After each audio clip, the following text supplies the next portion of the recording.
What's up guys, Houndish here, and today we are back with more Destiny 2 news. So in this one, we'll talk about a handful of updates from Bungie regarding future patches, various fixes, and new content that we'll see as part of Act 2 for Revenant. They clarify some extra details about some of that stuff, and they talk about missing next week in Destiny cards. Plus we'll round up some additional Bungie news, and a report regarding developers at NetEase, where recently there's been some trouble, including on the Destiny Rising team, where supposedly some money laundering has been taking place among senior members of staff at the studios. So things are always interesting, of course, in the news around Destiny in general. If you enjoy this video, get subscribed and I'll keep you posted with more Destiny content. But now, let's get into it. First up, just a couple of updates from Bungie here. They say, we've updated rank point adjustments in Crucible's competitive playlist to be more consistent and to allow players to climb towards an intended rank faster. So that is now affecting all competitive modes, and of course is useful if you are looking to level up. Otherwise though, players have continued to ask the question for a few months now, what happened to the next week in Destiny messages every Friday? And those appear to have gone away more or less when the episodes started coming out. So DMG said this was a manual process, sometimes leading to issues if we had to change maps, modes, and so on for the following week after the message had already been submitted. But we're continuing to pass along feedback for in-game comms from Bungie. And of course, it's only a small thing really, but definitely one of those useful sort of pop-up cards that we had, which was good for players planning their playtime and things like that. Of course, we cover a lot of those things in the weekly reset, but it also makes it difficult for certain game modes, Crucible playlists, to know exactly what we're going to get on a given week. So I'd personally like to see it come back. Bungie never announced that it would no longer be a thing, I don't believe, and it doesn't sound like it'll be a thing again in the immediate future, so we'll have to wait and see, but give us your thoughts below. Next up though, on a note separate to the reveals that we've had this week for Revenant, DMG said there'll likely be no codename Frontiers details for just a bit here. The team needs some time to cook,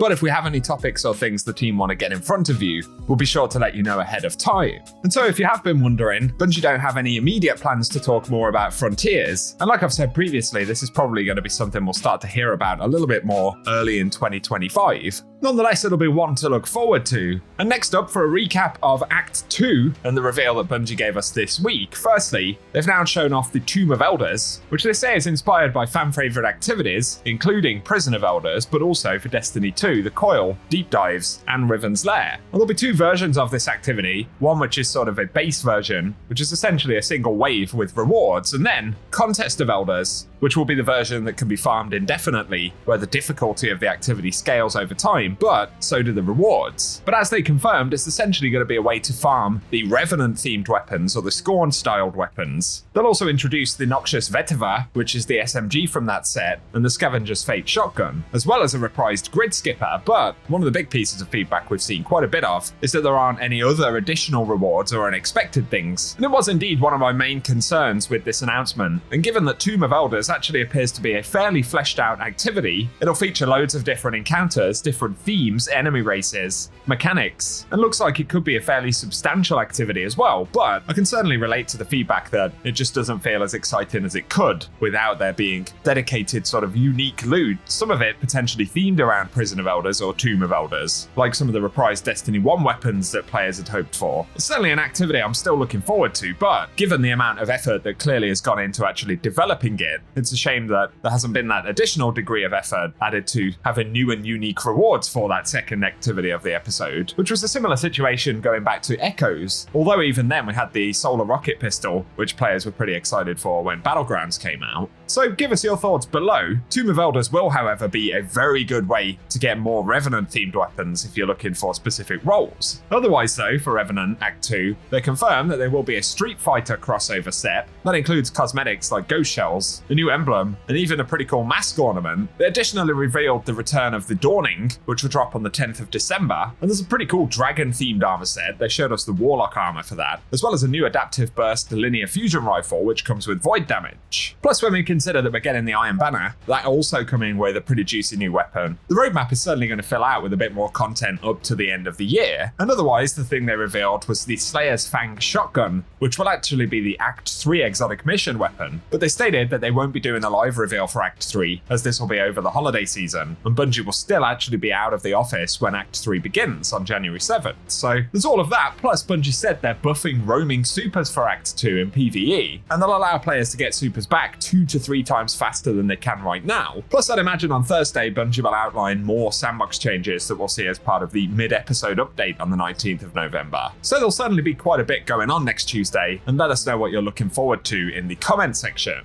Some final mentions right here, and Bungie are hiring a new cinematics director for Destiny, and this is following the previous cinematics director, who's now moving away from the studio. I think they've taken a new job elsewhere. But interestingly, this time around, it says the role also partners with the narrative and publishing directors on Marathon to help strategize and execute their cinematic needs. So we're again seeing more crossover as Bungie move towards a release for Marathon, where folks who are on the Destiny team are also chipping in on Marathon in certain instances. And indeed, there are parts of the studio that aren't necessarily dedicated to either title. And previously that would have been a dedicated Destiny role, but of course we know about a bunch of content format changes that we'll see in 2025, and I guess that is sort of connected to the way that Bungie are going to do things moving forward. I would anticipate the conversation about Frontiers and Apollo, the next expansion, which will be next summer, is probably going to start and kick up again, certainly as we head into early 2025, so I'm looking forward to that. One final thing to mention though, an Insider Gaming reported this, stating that Marvel Rivals and Destiny Rising employees at NetEase have been arrested.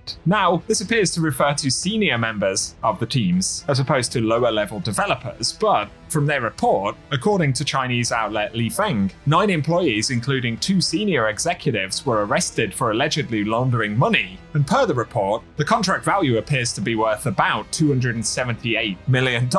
In actual money, it's a bit lower, at 800 million to 1 billion yen, but the 2 executives implicated in the case have served as head of NetEase's eSport division and on the publishing side. So among their other titles, Destiny Rising, of course, is one of the games that they're responsible for. So this is quite a big event taking place inside of NetEase. And of course, it doesn't impact the game itself, but an interesting bit of news nonetheless, and some unwanted drama and general trouble for NetEase, where obviously those who have been involved are going to face a fairly significant punishment by the looks of it. So give us your thoughts below and I'll link the article in the description box. But for today, that is what we have to speak about. So as always, I hope you've enjoyed the video. If you have, be sure to get subscribed to the channel. We'll have a lot more to talk about as we head into Act 2, including additional reveals this week. So hit the notification bell and I'll keep you up to date. Also, if you've enjoyed the video, a rating below really does help us out, and feel free to share any thoughts you have on what we've discussed today. Otherwise though, thanks for watching, and I will catch you guys very soon.